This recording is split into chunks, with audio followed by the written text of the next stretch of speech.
Então nós temos dois aspectos aí que ele citou agora, né? O criacionismo e o evolucionismo. Só que eu não queria falar bem criacionismo e evolucionismo, que quando a gente fala do criacionismo e evolucionismo, nós estamos limitando as teorias de Darwin, que é a criação dos animais. Deus fez todos os animais instantaneamente, seria a ideia do criacionismo, e o evolucionismo, os animais evoluíram.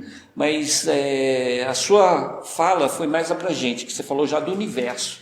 O surgimento do universo, ele pode ter sido criado de duas formas: ou pelo passe mágico de Deus em 7 dias, e Deus fez a luz, e Deus separou a água da terra, né? A água da terra, botou a água em cima e a água embaixo.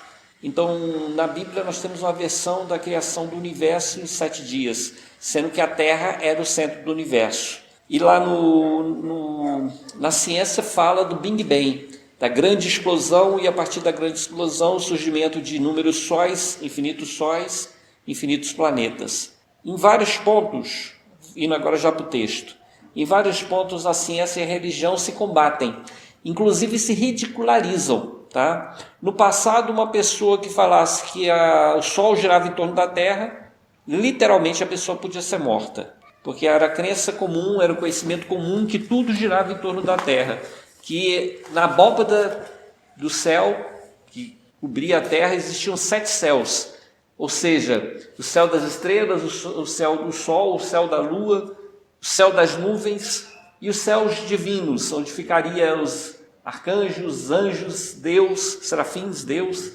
Então nós temos toda uma divisão proposta para a ciência, pela religião, e que se a ciência falasse, poderia ser queimada.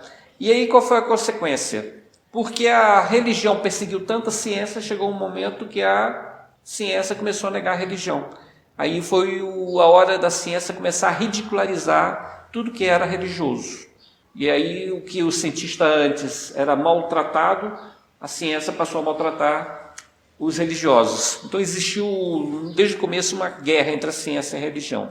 Então hoje nós estamos tendo uma proposta nova, né? O espiritismo ele tenta trazer elementos da ciência e da religião para que a gente possa compreender o universo de uma visão diferente. Entender que existe Deus, nós acreditamos como espíritas que somos, nós acreditamos em Deus, como é uma proposta da religião, porém tentamos explicar e entender Deus na linguagem racional. Daqui a pouco a gente vai pegar o livro dos Espíritos e estudar um pedacinho de Deus. Essa é a proposta do Espiritismo, trazer a razão para a religião. Então quando coloca aqui a aliança da religião com a ciência, é justamente isso. Essa tentativa de unir as duas vertentes da humanidade, os dois conhecimentos básicos da humanidade, em um conhecimento só.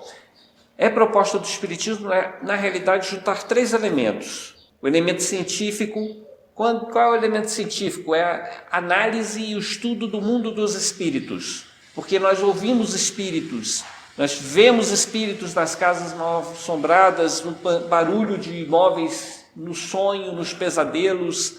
Nós percebemos o mundo espiritual. Sabemos a existência de bruxas. Bruxas existem?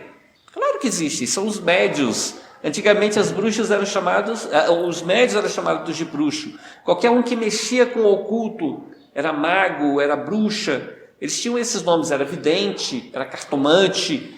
Mas o que eles são? Hoje o Espiritismo coloca todos num grupo chamado médiuns. Então os médios existem. E os médios têm sensibilidades diferentes. Então tem um médio que é capaz de ver, outro de sentir os espíritos, outro de falar com os espíritos, outro que o espírito fale através dele, outros que escrevem o que os espíritos querem que escreva. Então nós temos essa mediunidade. E a ciência espírita estuda os fenômenos mediúnicos. Ah, mas isso é coisa religiosa, isso é coisa que só tem na religião espírita. Não, a mediunidade é estudada fora do espiritismo. Aonde que é estudada fora do espiritismo? Na parapsicologia. Existem pessoas materialistas que são cientistas, que pegam um grupo de estudantes, pegam um grupo de pessoas, vêm aqui para essa sala. Agora eu tenho aqui um maço de cartas. Essas cartas aqui têm as figuras, um quadrado, um círculo, uma estrela, ondas. Por favor, diga qual vai ser a próxima carta. Ah, vai ser um círculo? Ah, vai ser um quadrado? E aí foi percebendo que existem pessoas que conseguem perceber por um ato telepático, por um ato de intuição, por um ato fantástico que a gente não sabe explicar exatamente o que é, né? Consegue adivinhar a próxima carta de um baralho. Baralho de 5, 6 elementos ou aquele baralho de 58 cartas, 56 cartas, né? Então existem pessoas que têm a capacidade de perceber o futuro, que é estudado pela ciência, pela parapsicologia. A parapsicologia estuda o fenômeno do poltergeist, que para nós espíritas são os efeitos físicos, que é de pancada, de casa mal assombrada.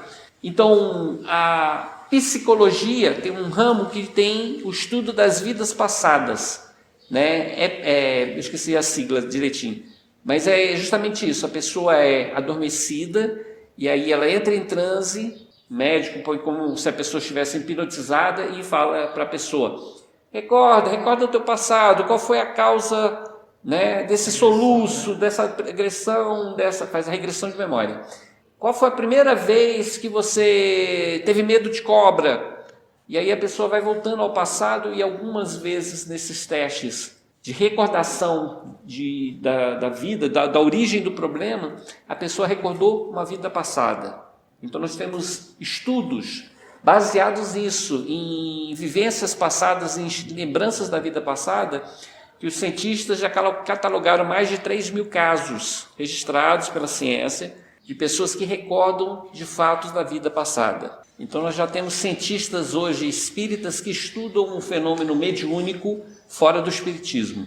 A ciência espírita, ela estuda a telepatia, a visão, a distância, que é a clarividência, a audição de espíritos, a psicografia, que é a capacidade de escrever, inclusive com a letra do espírito. Existem médiums que ao psicografar, eles até assinam com a mesma assinatura que o espírito tinha enquanto estava na Terra.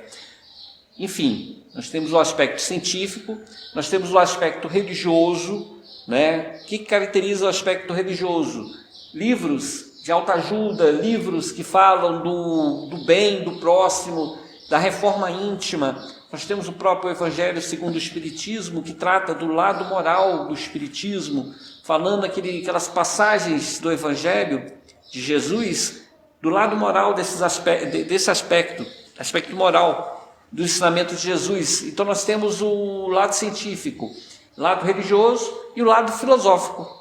Quando o Espiritismo começa a falar, questionar o que é Deus, de onde viemos, para onde vamos, nós estamos já entrando no campo filosófico. Então nós temos uma filosofia espírita, nós temos uma ciência espírita e nós temos a religião espírita.